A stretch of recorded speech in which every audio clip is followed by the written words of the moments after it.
ఓం సాయిరామ్ సమర్థ సద్గురు సాయినాథ్ మహారాజ్ కీ జై. మన సాయి బిడ్డలందరికీ నమస్కారం అండి. ఎలా ఉన్నారు, ఏం చేస్తున్నారు? అందరూ కూడా సంతోషంగా సుఖంగా ఎప్పుడు కూడా ఆనందంగా ఉండాలి అని చెప్పి ఆ సాయినాథుని తరపున నేను కూడా మనస్ఫూర్తిగా కోరుకుంటున్నాను. ఈరోజు సాయినాథుడు అందించే సందేశం ఏంటి అంటే కనుక, తల్లి, నమ్మిన వారి చేతిలో దారుణంగా మోసపోతున్నావు, గుండెలు పగిలేలాగా ఏడవబోతున్నావు, పగవారి కలలు నెరవేరబోతున్నాయి. ఆలస్యం చేస్తే మాత్రం నరకమే. వెంటనే ఈ క్షణంలోనే నువ్వు ఇది తెలుసుకుని తీరాలి. సాయి బాబా సన్నిధి ద్వారా మనకు వచ్చినటువంటి సందేశం ఏంటంటే కనుక, తప్పకుండా గొప్ప తీపి కబురుతో నీ సాయిని వచ్చాను, కాదని నన్ను అసలు వెనక్కి పంపవద్దు. నేను చెప్పేటటువంటి సందేశాన్ని పూర్తిగా ఆలకించు. చక్కటి సందేశంతో మన ముందుకు సాయినాథుడు అయితే వచ్చారండి. బాబా వారి మాటల్లోనే తెలుసుకుందాము. అంతకంటే ముందుగా ప్రతి ఒక్కరికి ఒక చిన్న రిక్వెస్ట్ అండి. సందేశం నచ్చిందంటే తప్పకుండా మన వీడియోకి చిన్న లైక్ అయితే ఇవ్వండి. కొత్తగా మన ఛానల్ చూస్తున్నారా, ఛానల్ సబ్స్క్రైబ్ చేసుకుని వీడియో నచ్చినట్లయితే ఇంకొంతమంది అమ్మ బిడ్డలకు, సాయి బిడ్డలకు షేర్ చేయండి. ప్రయత్నం అయితే చేయండి. మీకు ఎలాంటి కష్టాలు సమస్యలు ఉన్నా కూడా కామెంట్లో రాయండి. నేను సాయినాథన్ గుడికి వెళ్ళినప్పుడు మీ పేర్లు అయితే చేస్తాను. తప్పకుండా బాబావారి సందేశాన్ని విందామండి. అంతకంటే ముందుగా ఎంతమంది అక్క మాకు ఎంతగానో బాబావారి ఆశీస్సులతో ఈ సందేశాల ద్వారా చాలా గొప్ప మెసేజెస్ అందుతూ ఉన్నాయి. మీరు ఎక్కడ ఉన్నా సరే నిజంగా నిరాశ చెంది ఉంటే కనుక ఒక్కసారి కనుక ఈ సందేశాలతో కనెక్ట్ అవ్వండి ఫ్రెండ్స్. మీకు కూడా నిజంగా మంచి జరుగుతుంది అని నమ్మకమైనటువంటి మీకు గొప్ప 100కి 100% మీకు మార్గం అనేది లభిస్తుంది. మీరు ఎంత దూరంగా ఉన్నా సరే మీకు ఖచ్చితంగా మీకు మెసేజ్ రూపంలో మీ ఇంటికే బాబావారు తప్పకుండా మీ సమస్యకు పరిష్కారం అనేది చూపిస్తూ ఉన్నారు. మీరు 100కి 1000% కనుక నమ్మకంతో కనెక్ట్ అయితే కనుక మీకు ఉన్నటువంటి ఎటువంటి సమస్యలైనా సరే మీకు పరిష్కార మార్గం అనేది కొద్ది రోజుల్లోనే మీకు శాశ్వత పరిష్కారం అనేది ఉంటుంది. నమ్మకంగా కనెక్ట్ అవ్వండి ఫ్రెండ్స్. తప్పకుండా మీకు ప్రయత్నం అయితే చేసి చూడండి. మీకు ఏ సమస్యలైనా సరే తప్పకుండా బాబావారు చక్కని వివరంగా నమ్మకంగా మీకు ఆ సమస్య నుంచి బయటపడేస్తారు. సాయినాథన్ సందేశాన్ని మనం తెలుసుకున్నామా? మరి గొప్ప దీపిక వృత్తో నీ సాయిని వచ్చాను, కాదు నన్ను వెనక్కి పంపవద్దు. ఈరోజు నీకు ఈ సందేశాన్ని ఎందుకు అందిస్తున్నాను, నువ్వు శ్రద్ధగా ఆలకించి చూడు. నీకోసం నీ సాయి గొప్ప శుభవార్తతో వచ్చాను. ఒక్కసారి పూర్తిగా ఈ సాయి మాటను ఆలకించి చూడమ్మా. నీ మనసులో ఉన్నటువంటి భారం అంతా కూడా తప్పకుండా తొలగిపోతుంది. నీ మనసు ప్రశాంతంగా ఉంటుంది. నేను నీ దగ్గరే ఉన్నాను, నీతోనే ఉన్నాను అని ఎందుకు నమ్మడం లేదు? నీకు కలుగుతున్నటువంటి దుఃఖాన్ని ఎందుకలా నువ్వు బలవంతంగా అణిచివేసుకుంటూ ఉన్నావు? అలా కానీ నువ్వు బలవంతంగా నీలో ఉన్నటువంటి బాధనంతా కూడా కుమిలిపోతూ నిలిపివేసుకుంటే నీలో ఉన్నంత వరకు నీకు ప్రశాంతతే ఉండదు. నీ కష్టం, నీ బాధ, నీ కోరిక ఏదైనా సరే నేను నీతో ఉన్నానని నీకు ఎప్పుడైతే నమ్ముతావో అప్పుడు నీకు నీ బాధలన్నీ కూడా పూర్తిగా తొలగిపోతాయి, నశించిపోతాయి కూడా. నీ బాధలు, నీ సమస్యలు చెప్పుకోవడానికి ఎవరూ లేరని ఎందుకు నువ్వు అపోహపడుతున్నావు? నేనున్నాను కదా. ఎవరు నిన్ను అర్థం చేసుకోలేకపోయినా ఈ బాబా నీకు తోడుగా ఉన్నానని గుర్తుంచుకో. దుఃఖాన్ని అలా బలవంతంగా అణిచిపెట్టుకోవద్దు.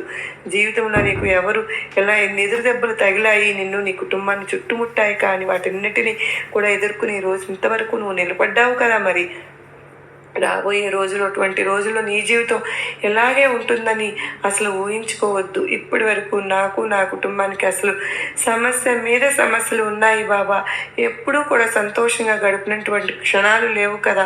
ప్రతిరోజు కూడా బాధపడుతూ వచ్చాను. ఆ బాధను అలాగే నీ సమస్యను మంచి పరిష్కారం అయితే నేను అతి తొందరలోనే దొరకపోతుందని చెప్తున్నాను. నువ్వు వింటున్నది నిజమే తల్లి. నేనేదో గారడీ చెప్పే మాటలు నీకు చెప్పడం లేదు. నువ్వు పూర్తిగా అపనమ్మకాన్ని పెంచుకునేటటువంటి మాట కూడా నేను చెప్పడం లేదు. నీ మనసును సంతోషంగా కలిగించేటటువంటి మాటతోనే ఈ సాయిని వచ్చానమ్మా. అలాగే నీ కుటుంబానికి అన్యాయం జరుగుతూ ఉంటే అసలు నేను మాత్రం ఎలా సహిస్తాను చెప్పు? ఇప్పుడు నీ జీవితంలో జరిగేటటువంటి ఈ కష్టకాలం అంతా కూడా కేవలం కర్మ ఫలితమే. ఆ కర్మ ఫలితాన్ని నువ్వు, నీ కుటుంబం పూర్తిగా అనుభవించేశారు, ఇంకా అనుభవిస్తూనే ఉన్నారు. ఇక దానిని గురించి పూర్తిగా నువ్వు నీ నుంచి తొలగించేటటువంటి రోజులు రాబోతున్నాయని గుర్తుపెట్టు. పెట్టుకో. ఇప్పటి వరకు నీ కష్ట సమయాన్ని అంతా కూడా ఓర్పుగా, అలాగే ప్రతి ఒక్కటి కూడా చాలా బాధగా నీకు నీ సమస్యలన్నీ కూడా ఉన్నట్లయితే, ఆ సమస్య తర్వాత మరొక సమస్య వస్తూ ఉన్నప్పుడు ధైర్యంగా నిలబడ్డావుగా, అది నిజంగా చాలా గొప్ప విషయం కదూ. నేను ఒప్పుకుంటాను. కానీ నీలో ఆ బాధ సమస్య ఉన్నంతసేపు ఆ బరువును నువ్వు మోయడానికి ఎన్ని అవస్థలు పడ్డావు నాకు తెలియదా? ఎంతో అత్యవసరమైతే కానీ ఎవరు దుఃఖించరు. కానీ నీకు వచ్చినటువంటి ఆ దుఃఖం అనేది మరి అలాంటిది. నువ్వు ఎంతగా ఇబ్బందులు పాలయ్యావో నాకు తెలుసు.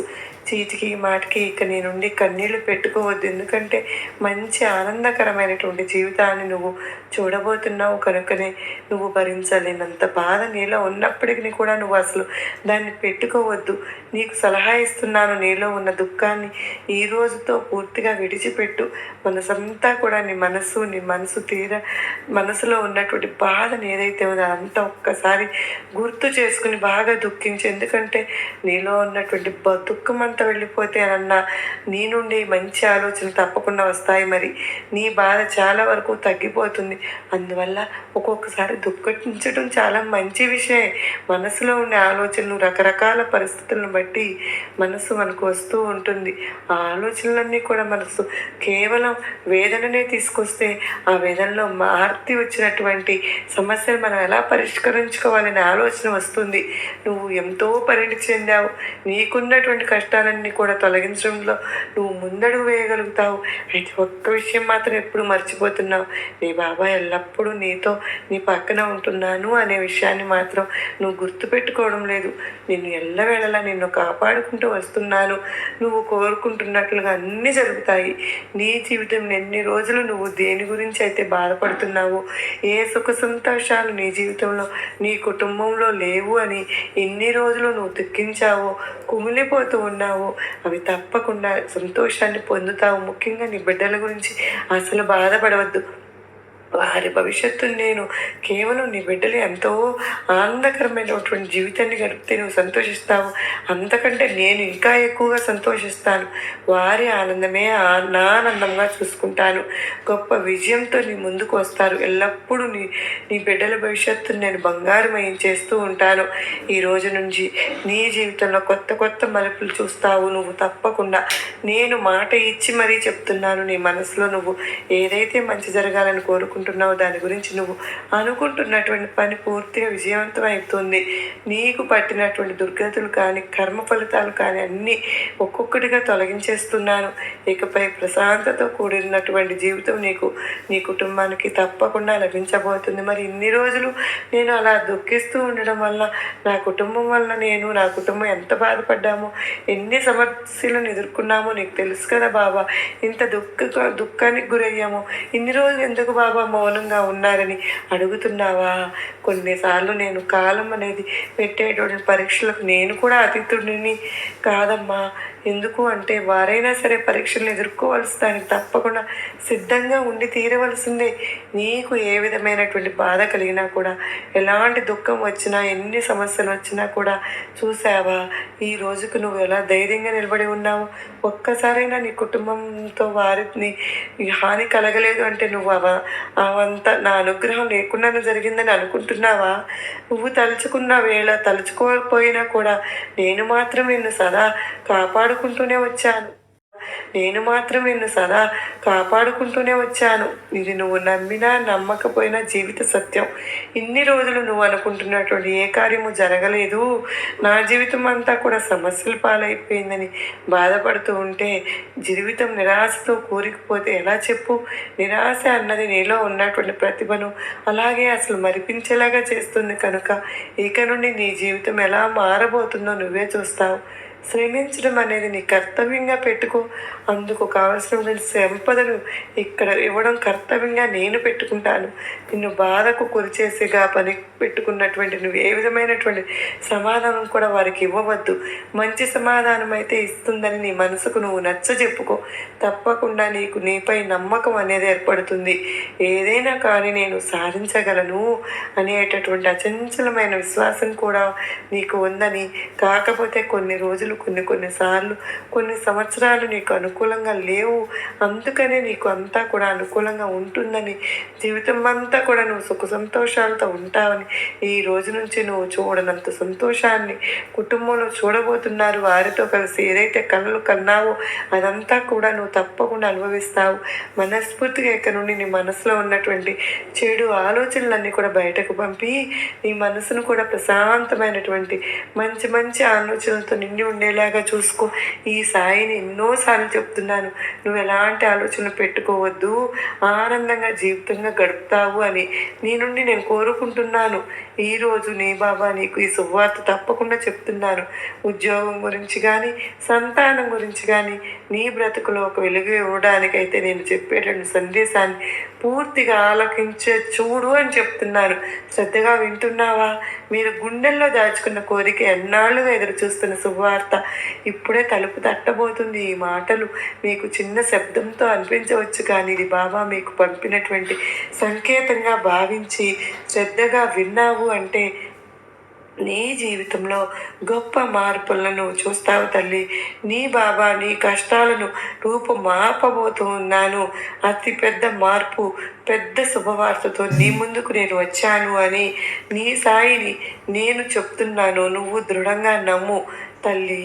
నీ బిడ్డలు ఎప్పుడూ కూడా సంతోషంగా ఉండేలాగా నీ సాయిని నేను చూస్తూ ఉంటాను అని చెప్పి ఎన్నోసార్లు నీకు పలుమార్లు నీ సాయి నీకు గంటాపదంగా చెప్తూనే ఉన్నాను.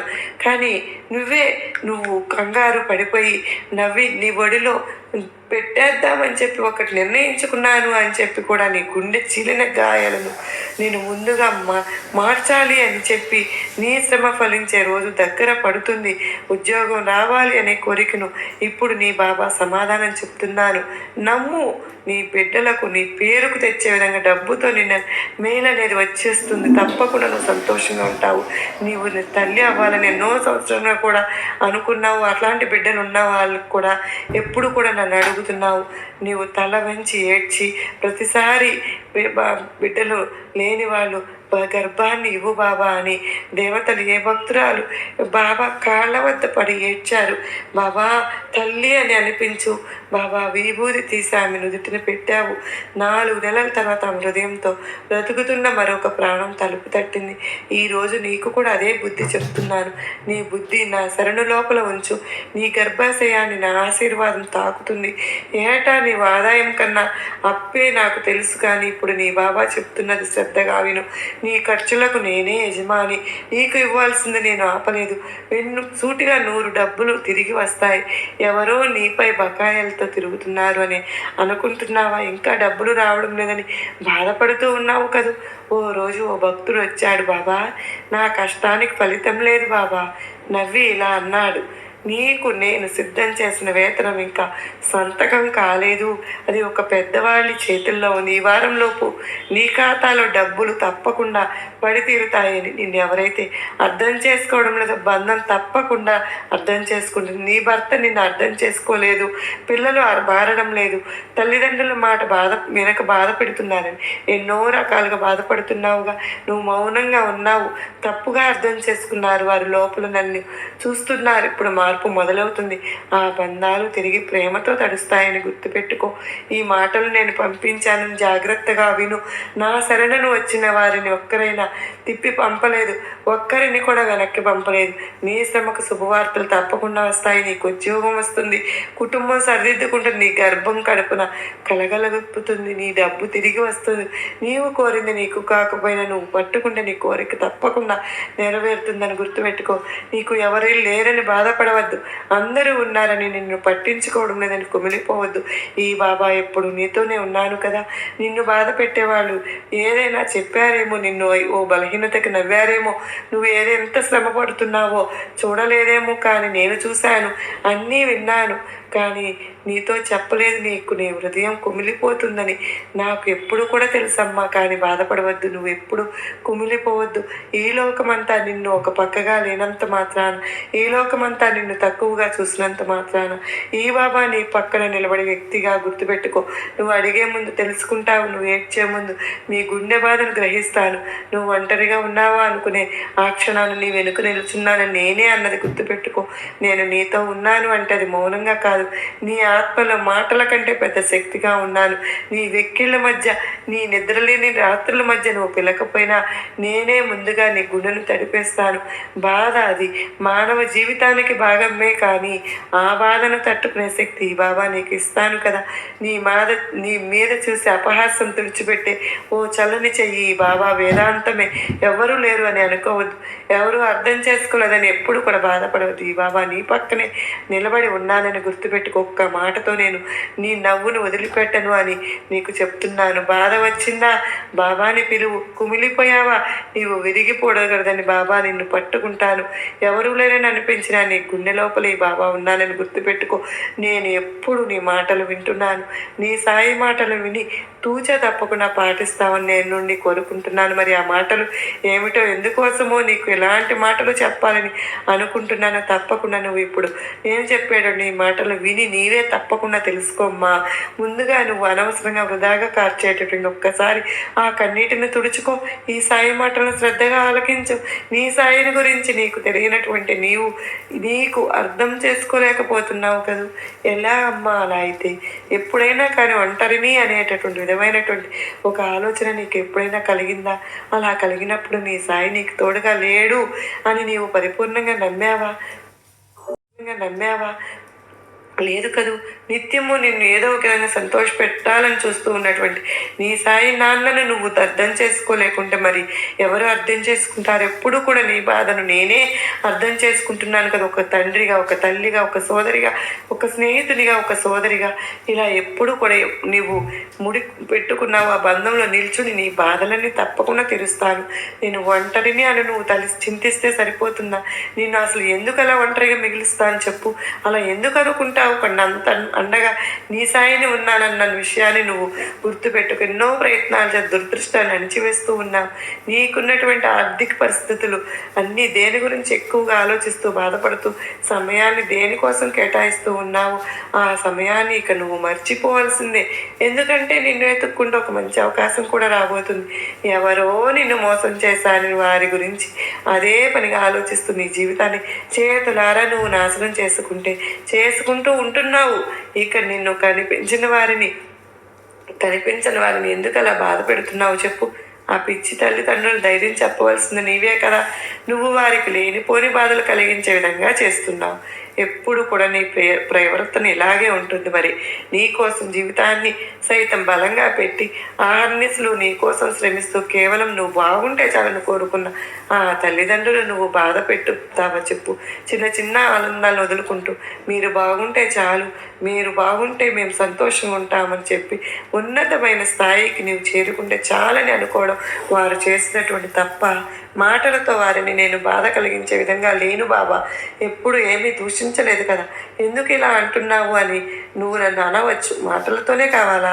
నీలో నువ్వు ఏదో ఆలోచించుకుంటూ ఆకలి దప్పులు మర్చిపోయి ఎవరితోనో కుటుంబంలో కనీసం సఖ్యత కూడా లేకుండా దూరంగా రాత్రులు కనీసం నిద్రపోకుండా నువ్వు చేస్తున్నటువంటి మూర్ఖపు ఆలోచనలు పదే ఇలా నీ జీవితాన్ని ఎందుకు నువ్వు ఇలా ఆగిపోయింది? అక్కడే నువ్వు ముగించాలని అనుకుంటున్నావు చెప్పు. నిన్ను వద్దు అనుకున్న వారు అక్కడ ఎంతో సంతోషంగా వారి నూతన జీవితాన్ని వారి కుటుంబంతో సంతోషంగా ఉండేలా గడుపుతూ ఉంటే నీవు మాత్రం ఎందుకు ఇక్కడ నీ పనికి రానటువంటి ఆలోచనలతోటి అన్నీ కూడా మనసులో నింపుకొని వాటి కోసం నీ సమయాన్ని కేటాయిస్తూ ఉంటున్నావు చెప్పు. అందులో అసలు ఏమాత్రం సంబంధం లేనటువంటి నీ తల్లిదండ్రుల మనసుని ఎందుకు కష్టపెడుతున్నావు? కనీసం వారి ప్రేమను చూసి అయినా సరే నీ మనసు కనికరించటం లేదా? నువ్వు వద్దు అనుకుని వారిని పొందాలి అనుకుంటున్నావా? ఆ తర్వాత మరలా నీ జీవితంలో వారిని పొందాలని అనుకుంటే వారిని అదేవిధంగా నువ్వు కొనసాగేటటువంటి అవకాశం కనుక ఇస్తే వారు నిన్ను మధ్యలో వదిలేస్తే అప్పుడు ఏం చేస్తావు? తుదిలోనే వారి మనస్తత్వం ఏమిటో తెలిసింది కదా. అటువంటప్పుడు వారిని దూరంగా, వారి ఆలోచనలు ఎప్పుడూ కూడా నీ మెదడు నుంచి తీసివేసి ఎందుకు సంతోషంగా ఉండలేకపోతున్నావు? నీ సాయి అనుగ్రహం ఉండబట్టే మొదటిలోనే వారి యొక్క గుణం గురించి నీకు అర్థమయ్యేలాగా తెలిసింది. అయినప్పటికీ కూడా వారి కోసం నువ్వు ఎప్పుడూ కూడా నేనేదో వారికి నేను చేసేసాను, వేరు చేశాను అని చెప్పి మూర్ఖంగా నాపై కూడా అలిగి నాతో కూడా మాట్లాడడం మానేశావు. ఇలా అయితే ఎలా చెప్పు? అసలు నీవు నాతో మాట్లాడలేకపోయినా నాకు నీ మీద ఎప్పుడూ కూడా కోపం రాలేదు. జాలిగా ఉంటుంది. ఎందుకంటే నీ అమాయకత్వాన్ని ఆసరాగా చేసుకుని కొందరు వేసేటటువంటి పిచ్చి పిచ్చి వేషాలకు నీలాంటి వారు ఎందరో అది నిజమేనని చెప్పి భ్రమలో ఉండిపోయి ఏది నిజమో ఏది నిజం కాదో ప్రేమో అది తెలుసుకోలేకపోతున్నారు. అబద్ధాన్ని కూడా గ్రహించలేకపోతున్నారు. చివరిగా నిండా మునిగిన తర్వాత అప్పటికి కళ్ళు తెరుచుకుని ఇలాంటి అమాయకులు మోసం చేసే వారి దగ్గర ఎప్పుడు కూడా కొదవ ఉండదు. అవకాశాల మీద అవకాశాలు వస్తూనే ఉంటాయి. ఎవరైతే నిన్ను వద్దు అనుకుని వెళ్ళిపోయారో వారికి తగినటువంటి రీతిగా నువ్వు ఇచ్చి తీరాలి. కానీ ఇలా నువ్వు నీరసించిపోయి నీ జీవితాన్ని ముగించటంలో వారికి నువ్వు ఎలాంటి జవాబు ఇస్తావో చెప్పు. నువ్వు కూడా సవాలుగా నీ జీవితంపై, నీ లక్ష్యంపై దృష్టి సారించి విజయాన్ని వరించిన తర్వాతనే వారికి మంచి జవాబు ఇచ్చినట్లు అవుతావు. అలా అని ముందు ముందు ఇంకా ఎలాంటి ఇబ్బందులు రావాలని నువ్వు అనుకోవద్దు. ఎలాంటి ఇబ్బందులు రాకుండా అసలు జీవితమే కాదు, తప్పకుండా ఏవో కొన్ని ఇబ్బందులు వస్తూనే ఉంటాయి. కానీ ఎదురైనా కానీ అలాంటి చీడ పురుగులు, అలాంటి సమస్యలు, బాధలు ఎదురుగా నిలిచినా మాత్రం వాటిని తొక్కుకుంటూ ధైర్యంగా అడుగులు వేస్తూ ముందుకు వెళ్ళు. అప్పుడు అడుగు, బాబా నీ వైపు నాతో ఉన్నావా లేదా అని. అప్పుడు అడుగు, సాయి నేను ఒంటరినా అని. ఒంటరిని ఎందుకు అవుతావని చెప్పు. నీకు అండగా నేను ఉన్నాను కదా అని నన్ను నువ్వు అర్థం చేసుకుంటే చాలు. నీ బంధంని ముందే నీవు రాసి పెట్టి ఉంచాను. ఆ బంధాన్ని నువ్వే నీకు ఉంచాను కనుక నీ వరకు చేరాలంటే నువ్వు ఇప్పుడు దాని గురించి ఆలోచించేటువంటి వయసు కూడా నీకు లేదు. ఆ సమయం రాగానే నీ గురించి అంతగా ఆలోచించేటటువంటి నీ సాయిని నీకు మంచిది ఏది అనిపిస్తే మంచిది కాదో నువ్వు సమయాన్ని ఇస్తావు కదా. ఆ సమయంలో నాకు ఇచ్చినటువంటి పనిని నేను విజయవంతంగా పూర్తి చేస్తాను. గొప్ప తీపి కబురుతో నీ సాయిని వచ్చాను. నువ్వు తప్పకుండా ఈ తీపి కబుర్ని అన్నీ విని సంతోషంగా నీ జీవితాన్ని గడుపుతావని నీకు నా ఆశీర్వాదం ఇస్తున్నాను బిడ్డ అని బాబా అత్యద్భుతమైనటువంటి సందేశాన్ని అందించారు కదా ఫ్రెండ్స్. ఈ సందేశం మీ అందరికీ కూడా గొప్ప నమ్మకాన్ని, ధైర్యాన్ని కలిగించిందని అని అనుకుంటాను. నమ్మకంతో కనెక్ట్ అయ్యారని అనుకుంటున్నాను. నచ్చింది అని అనుకుంటున్నాను. నచ్చిన వారందరూ ప్లీజ్ అండి తప్పకుండా ఈ వీడియోకి ఒక చిన్న లైక్ అయితే ఇచ్చి సపోర్ట్ చేస్తారని ఆశపడుతూ ఉన్నాను. మీరందరూ కూడా బాబా వారి ఆశీస్సులతో, సుఖ సంతోషాలతో, అష్టైశ్వర్యాలతో, ఆయురారోగ్యాలతో ఉండాలి అని చెప్పి మనస్ఫూర్తిగా బాబా వారిని ప్రతి ఒక్కరోజు నేనైతే ప్రేయర్స్ పెడుతున్నాను. మరలా చక్కని సాయినాథుని సందేశంతో కలుసుకున్నంత వరకు అందరికీ నమస్కారం అండి.